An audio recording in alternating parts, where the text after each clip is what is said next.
One of the greatest privileges I've had in my lifetime was being able to spend time around my great-great-grandmother.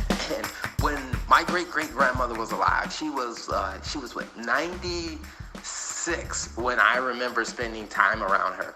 And one of the things that really stood out to me when I spent time around her was some of the things that she talked about. And I remember my mother was talking to her. My mother was checking on her, seeing how she was doing. And she said, you know what? I'm having a good day, but there's something I'm a little unhappy about. He was like, well, what are you unhappy about, Grandma? And she said, because she said, you know what, your aunt comes over here and she does my hair for me and she braids it and I don't really like these braids.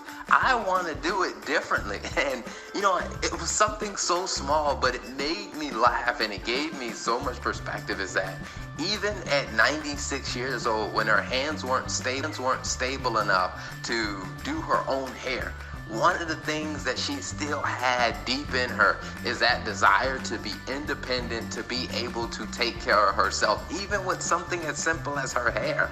And, you know, when I think about that in the context of business, and I realize that, you know, whenever I'm dealing with a client or whenever we're helping a customer, that is something that just about every customer that I deal with wants is, and it's enhanced with this era of technology, is that your customers do not want to feel like they are dependent on you to make whatever decision that they need to make for their business. They want to be empowered to do what it is that they have to do. For example, us in accounting and finances, it's not that they want to have to always pick up the phone and call us to make sure this is the right decision or not. And one of the things that we started doing is started educating our clients on, hey, this is how I would think through this type of decision, and then giving them a framework so that they could feel comfortable enough that they had the independence and they could make a decision about their business intelligently without having to pick up the phone and call us every single time.